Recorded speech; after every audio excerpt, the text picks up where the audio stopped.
Hey everyone, welcome. If you're a PPL student gearing up for that air law ground exam, you are exactly where you need to be. Look, aviation regulations can feel, well, a little dry sometimes. So we're going to keep this explainer super quick, highly visual, and entirely focused on what you actually need to know to pass your test and, stay safe up there in the sky. Let's get into it. Okay, so here's our game plan for today. We're covering 4 key areas: the golden rules, the right-of-way hierarchy, converging aircraft scenarios, and finally, approaching head-on. All right, Section 1, the golden rules.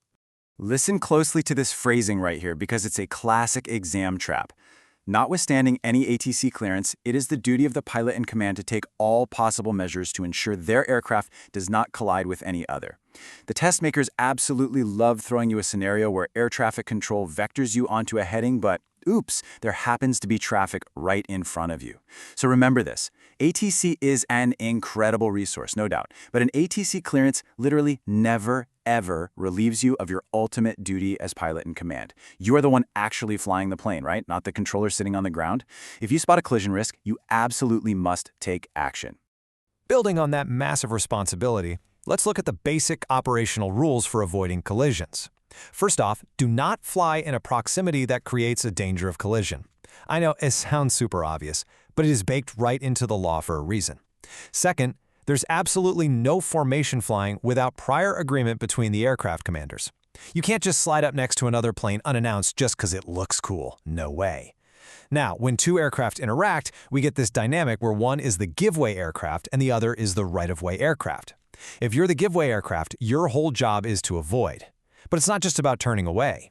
You must not pass over, under, or cross ahead of the other plane unless you're passing well clear of both their flight path and their wake turbulence. On the flip side, if you've got the right of way, your job is completely about predictable consistency. You must maintain your present course and speed. It's kind of like a giant puzzle. One aircraft takes evasive action while the other stays totally predictable so that the evasive action actually works. Moving right along to Section 2, the right-of-way hierarchy. So we know someone has to give way, but how exactly do we figure out who gets the right of way based on the aircraft type? Well, the underlying logic here is actually pretty interesting. It all boils down to maneuverability.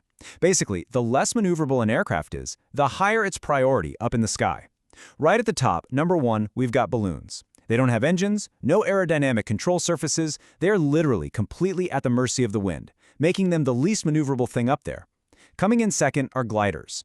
They've got flight controls but rely entirely on atmospheric lift instead of an engine. Third, airships. Sure, they have engines, but they're huge, slow-moving, and honestly pretty sluggish to turn. And finally, sitting at the very bottom of the priority list are flying machines. That means us, in our powered fixed-wing airplanes and helicopters. Because we are the most maneuverable, we basically have to yield to everyone else. Here's exactly how that hierarchy plays out, and you are definitely going to want to have this completely memorized for your ground exam. Flying machines got to give way to airships, gliders, and balloons. Airships give way to gliders and gliders give way to balloons. Pretty straightforward, right? But check out that last bit. This is a highly testable special rule. Mechanically driven aircraft, which includes our powered flying machines, must give way to aircraft towing other aircraft or objects. Think about it. A tug airplane on its own is just a flying machine at the bottom of the list. But the second it hooks up a tow cable to a glider, it becomes severely restricted in its maneuverability. So bam, it suddenly jumps right up the priority ladder. And speaking of towing operations, here's a specific little caveat you need to be crystal clear on for your exam. When a flying machine is towing a glider, the law actually considers them to be a single aircraft. And who's in charge of this whole combined unit? It's completely under the command of the flying machine's commander. The tug pilot is the ultimate decision-maker responsible for the collision avoidance of that entire operation. Definitely keep that exact phrasing in your back pocket for test day. All right, on to Section 3, converging aircraft scenarios. Let's test our instincts for a second here. Imagine you're just cruising along, and another aircraft converges on your path at the exact same altitude. So who gives way? Take a quick second and think about what you would instinctively do if you were sitting right there in the cockpit. Well, here's the absolute rule. The aircraft that sees the other on its right is the one that absolutely must give way. Which means, if you look out your window and see the other aircraft converging from your left, you are the right-of-way aircraft and you must maintain your course and speed. A really handy trick for remembering this is just to think about driving a car. In a lot of places around the world, standard right-of-way rules at an unmarked intersection tell you to yield to the vehicle on your right. It is literally exactly the same up in the sky. If the other pilot is out your right window, you yield. Now, sticking with converging scenarios, we absolutely have to talk about the most dangerous situation you can encounter. The exam loves testing the technical definition of a high collision risk. This condition kicks in when another aircraft is at your exact same level or climbing or descending toward it, the distance or range between you two is actively decreasing, and, here's the critical trap, its relative bearing remains constant. So what does a constant relative bearing actually look like? It's basically the classic bug on the windshield analogy.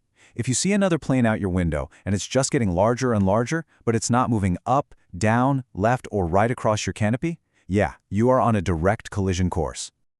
Just picture those converging flight paths. Let's say both aircraft are traveling at 90 knots. Notice how the angle between them never ever changes? Because that relative bearing is constant, their flight paths are going to intersect perfectly. And here is the sobering math on that. At 90 knots, when these aircraft are just 2 nautical miles apart, they are a mere 40 seconds from impact. Yep, 40 seconds.